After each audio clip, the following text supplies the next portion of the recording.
অযৌক্তিক উদ্ভট দাবি নিয়ে জামায়াত ইসলামী কেন মাঠে, কেন তাদের এত শোরগোল, কেন তাদের এত বিশাল বিপ্লবী সংস্কারের দাবিদার হয়ে ওঠার চেষ্টা, সেটা নিয়ে আমার একটা অনুমান ছিল। আমি বহুদিন এই কথা নিজের চ্যানেলে বলেছি, টিভি টক শোতে বলেছি। সেটা হচ্ছে জামায়াত মূলত বিএনপিকে চাপ দিতে চায়, সে বিএনপির সাথে একটা সমঝোতা চায়। কি সমঝোতা চায় তার একটা ইঙ্গিত এখন আস্তে আস্তে প্রকাশিত হয়ে উঠছে। যুগান্তরের একটা হেডলাইন আমি পড়ি, জুলাই বিপ্লবের ধারকরা ঐক্যবদ্ধ থাকতে চায়, বিরোধী দলে যাবে না জামায়াত, পর্দার আড়ালে চলছে বিএনপির সঙ্গে আসন সমঝোতা। বিএনপি আসন সমঝোতা করবে জামাতের সাথে, সেটা একটু আলোচনা করতে চাই। এবং বিএনপি যদি করে, বিএনপির অত্যন্ত বড় রাজনৈতিক ভুল হতে যাচ্ছে, আমি সেটা নিয়ে কথা বলবো। আচ্ছা, একটু আসি এখানে। এই রিপোর্টটা আপনারা একটু পড়ে নেবেন, খুবই বিস্তারিতভাবে এখানে লেখা আছে। এখানে তারা নানান রকম অজুহাত দেখানোর চেষ্টা করছেন। তারা নাকি শুধু এবার না, আগামী আরেক টার্মও তারা বিএনপির সাথে সমঝোতায় থাকতে চায়। শুধু না, তারা সরকারে থাকতে চায়। বিএনপি যেহেতু জাতীয় সরকারের কথা বলছে, সুতরাং জামাতও এখানে থাকতে চায়, জামাতও সরকারের অংশ হতে চায়, তারা মন্ত্রিত্ব চায়। তারা চায় তাদের সিটের সমঝোতা হোক, একটা উল্লেখযোগ্য সংখ্যক সিটে তারা জিতে আসুক, এবং মন্ত্রিত্ব। এটা নাকি আগামী পরের টার্মটাও তারা চায়। তাহলে এই সংসদের বিরোধী দল কারা হবে? এখানে যে আলাপটা হচ্ছে, জামায়াত মনে করছে আওয়ামী লীগের স্বতন্ত্ররা আছে, জামায়াত আছে, সব মিলে তাদের যে বিভিন্ন জায়গায় যে আওয়ামী লীগের এক ধরনের ভোট ব্যাংক আছে, সেটা দিয়ে 30, 35, 40টা সিট তারা পেয়ে যেতে পারেন, ইত্যাদি ইত্যাদি। এখন জামায়াতের মুভমেন্ট নিয়ে আমি আগে যা বলেছিলাম সেটা আবার একটু স্মরণ করিয়ে দিই। জামায়াত একটা বিরাট হাইপ তৈরি করেছে। আমি প্রায় বলতাম যে জামায়াত তার নিজের ফাঁদে নিজে পড়ছে, এই ফাঁদে কেউ তাকে ফেলেনি, সে নিজে পড়েছে। সে অনলাইনে মারাত্মক ভাইব্রেন্ট, তার একটা ইকোসিস্টেম আছে। সেটা দেখলে মনে হয় আমাদের মিডল ক্লাস যখন অনলাইনে ঢোকেন, তাদের মনে হয় জামায়াত অকল্পনীয় রকম শক্তিশালী হয়ে গেছে, এমনকি তারা ক্ষমতায় চলে আসতে পারে। আমি এই রকম কথা বলতে শুনেছি এমন মানুষকে যারা জামাত সমর্থক নন, এবং তারা পছন্দ করছেন না যে জামাত ক্ষমতায় আসবে, কিন্তু তারা বাস্তবতা তাদের মনে হচ্ছে। সো ফেসবুকের বা অ্যালগরিদমের যে ইকোসিস্টেম তৈরি হয়, সেই ইকোসিস্টেমে এই ধরনের আলাপ আছে। এতে কোনো সন্দেহ নেই জামাত ভোট বাড়বে, জামাতে প্রচুর ভোট বাড়ছে, এটা আমি মানি, এটা আমি স্বীকার করি। কিন্তু ফার্স্ট পাস দ্য পোস্ট সিস্টেমে জামাতের সিট খুব বেশি বাড়বে না। কোনো সিটে তার 25,000 ভোট যদি ডাবল হয়ে 50,000ও হয়ে যায়, ওটা একটা সিট জেতার মতো পরিস্থিতি করে না। ফলে জামাত অনেক সিট জিতে যাবে, সেটাও হবে না, ক্ষমতায় যাওয়া দূরেই থাকুক। তাহলে প্রবলেমটা কি দাঁড়ালো? একটা হাইপ তৈরি হলো, এবং আরেকটা হাইপ তৈরি হলো 4টা ছাত্র সংসদ নির্বাচনে ছাত্র শিবিরের জেতার পর। নিজেরাও সেই হাইপ তৈরি করেছে, বহু মানুষ মনে করছে জামাত ক্ষমতায় চলে আসছে। এখন সেই জামাত যদি নির্বাচনের পর দেখা যায় 20-25টা সিট পায়, 30টা সিট পায়, তো বাড়াতে বাড়াতে কত বাড়ানো যায়? 50? যদি সাথে তার অন্যান্য ইসলামী দল থেকে সব মিলে যদি 50 সিট হয়, তাতেও বা কী হলো? যে দলটা বলছে সে ক্ষমতায় চলে আসতে পারে, সে 50 সিট পেয়েছে। 50 পায় বলে আমি মনে করি না, এটা একেবারেই স্রোতের বিপরীতে কথা। কিন্তু 50ও যদি পায়, কি দাঁড়াবে? তাহলে তার রাজনীতি কি হবে, কেমন হবে? আর 20, 25, 30 হলে তো কথাই নাই, যে জামাতের রাজনীতি শেষ হওয়ার মুখোমুখি হয়ে যাবে। যে এত অসাধারণ সময় পাওয়ার পরও, মানে ইতিহাসে জামাত এর চাইতে ভালো সময় আর কাটায়নি। তারা একেবারে ফ্রিলি রাজনীতি করেছে, অনলাইন অফলাইন সব জায়গায় তারা যা ইচ্ছে তা করেছে। তারা সরকারের উপরে বিরাট প্রভাব আছে, তাদের মতো করে পদায়ন করেছে বহু জায়গায় লোকজনকে, এবং বেশিরভাগ ক্ষেত্রে বিএনপি চাইতে বেশি প্রভাবশালী তারা হয়ে উঠেছেন। তারপরও এত কম সিট যদি পায়, জামাতের রাজনীতি শেষ হয়ে যাবে। আমি এই কথাটা বারবার বলেছি, বহুদিন বলেছি। ফলে জামাত চাইবে বিএনপির সাথে আসন সমঝোতা। নট অনলি দ্যাট, জামাতের টপ লিডার্স, একেবারে তাদের প্রেসিডেন্ট থেকে শুরু করে বহু টপ লিডার্স নির্বাচনে জিতবেন না। একটা দল তার অন্যান্য সদস্যরা জিততে পারেন, টপ লিডাররা জিতবেন না, এই পরিস্থিতি তৈরি হয়েছে। এই পরিস্থিতি জামাত কীভাবে সহ্য করবে? এটা তাদের রাজনীতি শেষ করে দেবে। তাদের হেভিওয়েট নেতারা পরাজিত হতে যদি থাকেন, ধরলাম তারা 25-30 সিট পেলেন, কিন্তু হেভিওয়েট নেতারা, টপ লিডাররা জিতলেন না। ফলে জামাত আসলে বিএনপির ওপরে চাপ তৈরি করে নির্বাচন নিয়ে একটা শঙ্কা তৈরির আবহ তৈরি করছে, যাতে বিএনপি তাদের সাথে নেগোশিয়েট করে তাদেরকে সিট ছেড়ে দেয়। সিট ছেড়ে তারা একটা সম্মানজনক সিটের সংখ্যা পায়, এবং তারা যে আলোচনা করছে তারা মন্ত্রী হতে চান, এটাও তাদের ইচ্ছে বা খায়েশ আছে। যেহেতু বিএনপি জাতীয় সরকারের একটা আলাপ তুলেছে, এখন কেউ বলতেই পারে জামাত তো অভ্যুত্থানের পক্ষের শক্তি, হুইচ ইজ রাইট। তো তাদেরকে সাথে রেখে নির্বাচনের পর যে মানে সরকার গঠিত হবে সেখানে তাদের থাকা উচিত।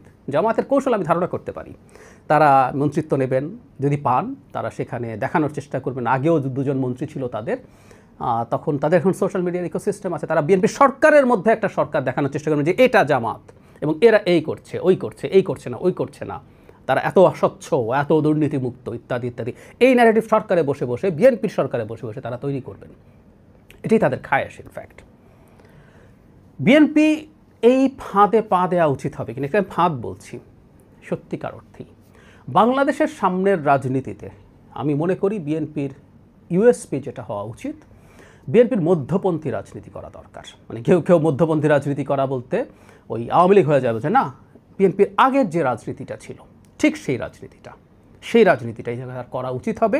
বিএনপি মধ্যপন্থী রাজনীতি করবে, ইসলামী মূল্যবোধকে সম্মান করে। তার সাথে তো ইসলামী অন্যান্য দল আছে, সো বিএনপিকে ওই আওয়ামী লীগ হয়ে গেছে ওই ট্যাগ করাও সম্ভব হবে না। অলরেডি তাদের সাথে আছেন এবং বিএনপি সম্ভবত আসন সমঝোতায় ওই ইসলামী দলগুলোকে আসন ছাড়ছেন। সুতরাং ঠিক আগের যে রাজনীতিটা ছিল সেটা করে ফেলা এবং জামাতকে আলাদা করে দেয়া।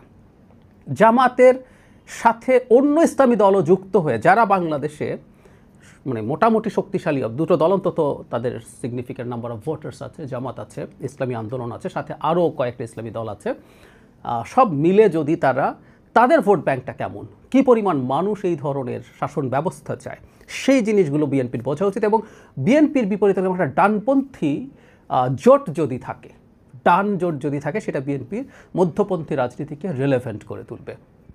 যে মানুষরা ধর্মীয় মূল্যবোধও ধারণ করেন, যে মানুষরা একই সাথে একটা লিবারেল সোসাইটিও চান, সেই মানুষগুলোর আশ্রয়স্থল এতদিন যেমন বিএনপি ছিল ঠিক একই রকমভাবে বিএনপি থাকতে পারে। জামায়াতে ইসলামীকে নিজের সমঝোতায় জায়গা দিয়ে বিএনপি জাস্ট জামায়াতে ইসলামীর পারপাস সার্ভ করবে, বিএনপির কোনো লাভ হবে না। এবং জামায়াতে ইসলামীর সাথে জোটে থাকা বিএনপির জন্য একসময় চরম সংকট তৈরি করেছিল, বিএনপির এগুলো ভুলে যাওয়া উচিত হবে না। বিএনপির ঐতিহাসিক ভুল ছিল 2001 সালে বিএনপি জামাতের সাথে জোট করেছিল।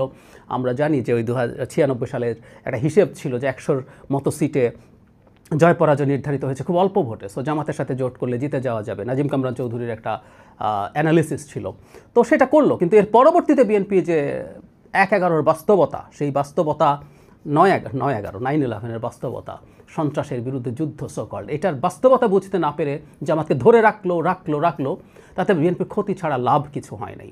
আবারও জামাতকে যদি সাথে নেয়, সমঝোতা করে, বিএনপি একই রকম ভুল পথে যাবে বলে আমি বিশ্বাস করি। কারণ পৃথিবীতে 9/11-এর বাস্তবতা শেষ হয়ে গেছে বলা হয়েছিল, কিন্তু না, এটা ফেরত আসছে, কারণ অন্য ফর্মে। সারা পৃথিবীতে এখন রাইটিস্ট পলিটিক্সের জোয়ার শুরু হয়েছে, আমেরিকায়, ইউরোপে, আমাদের পাশের দেশ ভারতে, সব জায়গায়। সুতরাং কোনোভাবেই বিএনপির উচিত হবে না জামাত ইসলামীকে সাথে নেওয়া। এবং এবারে সবচেয়ে গুরুত্বপূর্ণ সময়, সবচেয়ে হাই টাইম, জামাতের আসলে শক্তি কতটা, বা বাংলাদেশে ইসলামী রাজনীতি করে ইসলামী শরিয়া কায়েম করবে বলে রাজনীতি করেন যারা, জামাত অবশ্যই ইদানিং এটা নিয়ে ফাজলামো করছেন, লুকিয়ে একে বলেন তাকে বলেন না, কানে কানে শ্রীরাধা দত্তকে বলেন, আবার প্রকাশ্যে বলেন না তারা শরিয়া করবেন না। সো কী করবেন, আমরা ধরে নিচ্ছি আপাতত তারা শরিয়া করবেন। তো এই রাজনীতির ভোট কতটুকু, এই দেশের জনগণ কতটুকু এদেরকে সমর্থন করে, এটা ভবিষ্যৎ রাজনীতির ক্যালকুলেশনের জন্য খুব জরুরি। কথার কথা, যদি দেখা যায় এটা বিরাট সমর্থন আছে, স্টিল এই বাস্তবতা আমাদের সামনে রিভিলড হওয়া দরকার আছে।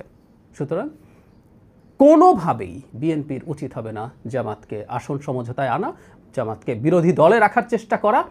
এবং আমি মনে করি জামাত বিরোধী দল দ্বিতীয় হবে কিনা সেই ভয়ই আসলে আছে।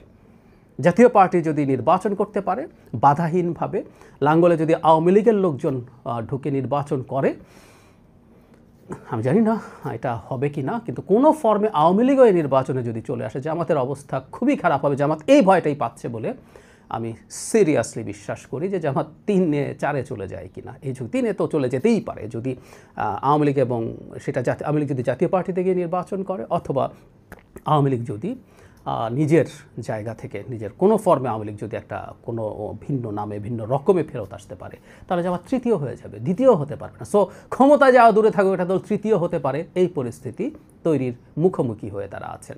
জামাতের কাছে ডেটা অনেক বেশি আছে, তাদের কাছে, তারা অনলাইনের ডেটায় বসে আছে বলে আমি মনে করি না। সেই কারণেই যাবতীয় ধানাই পানাই, এবং জনাব তাহের যেটা বলেছিলেন সেদিন জনসভায়, সেই শব্দটা তাকে ফেরত দিতে চাই, হাঙ্কি পাঙ্কি জামাত আসলে করছে, নির্বাচনকে একটু অনিশ্চয়তার দিকে ঠেলে দেওয়ার চেষ্টা করছে, যাতে বিএনপি ভয় পেয়ে তার দাবি মেনে নেয়। আমি মনে করি বিএনপি যদি শক্ত থাকে, কঠোর থাকে, এই নির্বাচন হবে এবং জামাত নির্বাচনে যাবে। আর জামাত যদি নির্বাচনে নাও যায়, জাতীয় পার্টি তার মধ্যে যদি আওয়ামী লীগ এসে, মানে আওয়ামী লীগ বলতে আমি মার্কা মারা পলাতক আওয়ামী লীগ বলছি না, ইন্ডিপেন্ডেন্ট যারা আছেন, যারা আওয়ামী লীগের সমর্থক কিন্তু যারা আওয়ামী লীগের ক্রিমিনাল না, তারা যদি গিয়ে নির্বাচন করে যথেষ্ট জামাতের চাইতে বেটার ফাইট তারা দিতে পারবেন। সুতরাং জামাত না থাকলেও কিছু আসবে যাবে না। জামাত এই কারণে আসলে জাতীয় পার্টিকে সরাতে চেয়েছে মাঠ থেকে, এটা আমি বহুবার বলছি, এবং জামাত এই অ্যাটেম্পটে আবারও নামতে পারে, তারা একটা সোকল্ড আন্দোলন তৈরির চেষ্টা করতে পারে। সো এই হচ্ছে প্রেক্ষাপট। আমি আশা করি বিএনপি এই আত্মঘাতী সিদ্ধান্তটা নেবে না। জামাতের সক্ষমতা বা হ্যাডাম এবার একটু দেখা দরকার আছে। তারা প্রচুর হ্যাডাম দেখিয়েছেন, এটা একটু দেখা জরুরি এখন।